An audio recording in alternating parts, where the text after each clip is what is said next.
নমস্কার সম্মানিত দর্শকবৃন্দ, পশ্চিমবঙ্গে আপনারা অনেকেই বৃদ্ধ ভাতা পাওয়ার জন্য আবেদন করেছেন, বারবার ফর্ম ফিল আপের পরেও টাকা পাচ্ছেন না।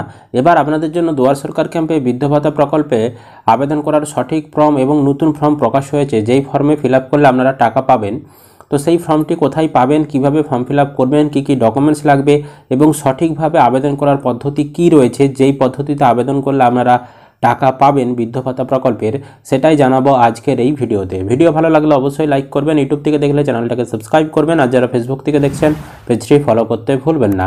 তো ফর্মে দেখতে পাচ্ছেন উপরে লেখা রয়েছে government of West Bengal Joy Bangla pension scheme দিয়ে অ্যাপ্লিকেশন ফর্ম লেখা রয়েছে।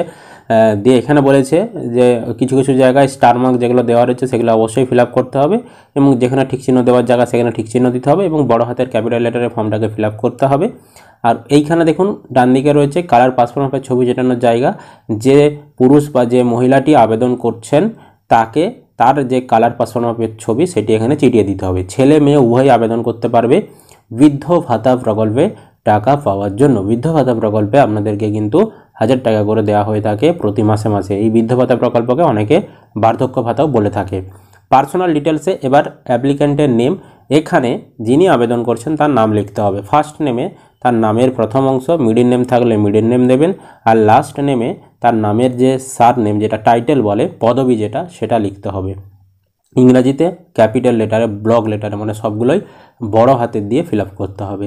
জেন্ডার, এখানে আপনি পুরুষ না মহিলা না থার্ড জেন্ডার, যেই জেন্ডার হবে অর্থাৎ আপনার লিঙ্গ কি, তার এই যে ঘর, তা সেই ঘরে আপনাকে ঠিক চিহ্ন দিতে হবে।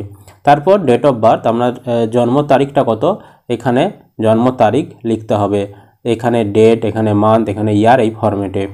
তারপর বলেছে age as on 1st January on current year, এখানে আপনার 1 জানুয়ারি অনুযায়ী কত বছর বয়স হচ্ছে সেই বয়সটা হিসাব করে আপনাকে এখানে লিখতে হবে। 60 বছর না 65 বছর না 80 বছর, যেটা হচ্ছে লিখবেন।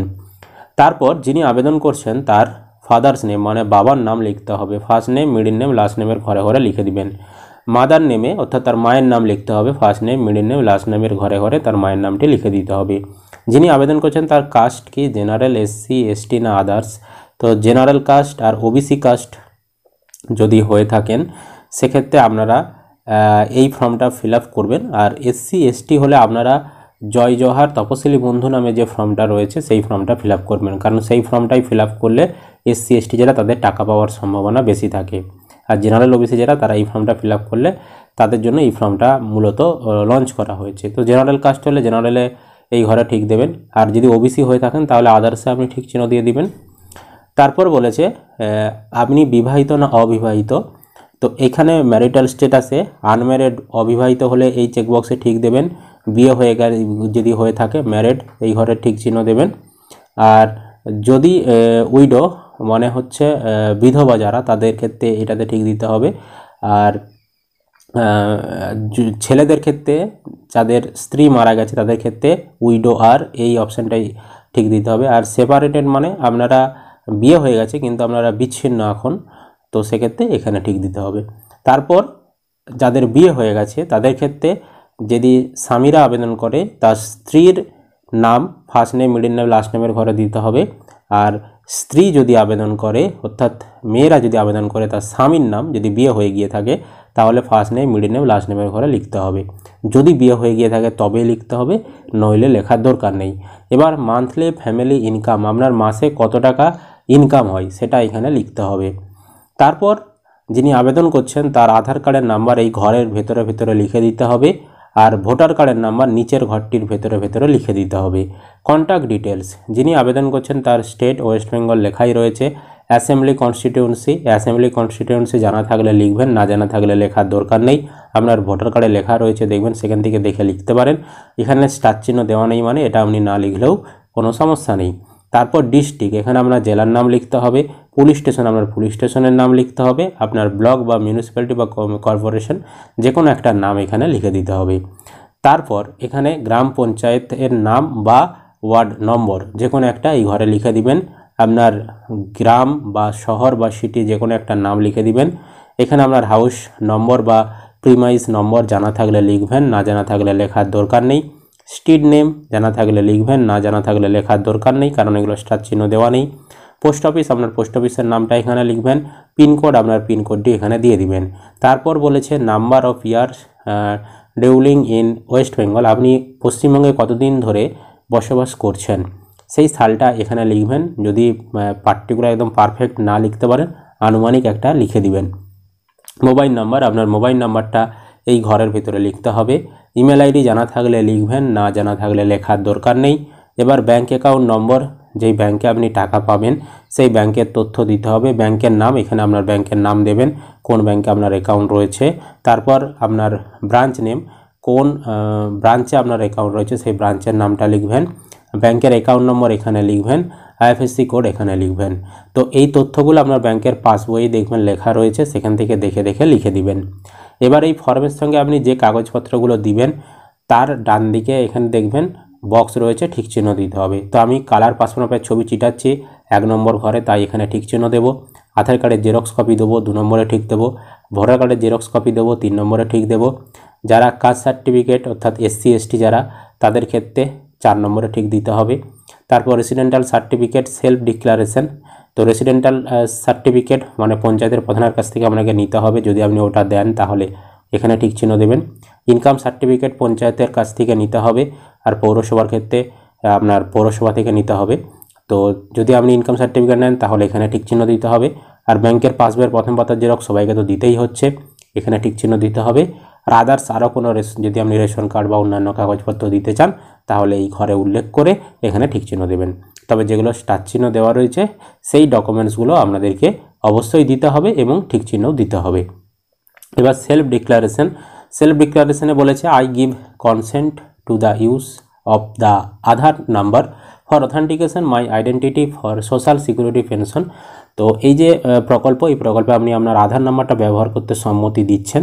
তারপরে বলেছে presently I am receiving following pension from central government, state government, local administration বা government aids organisation in case the applicant is receiving pension from any other source.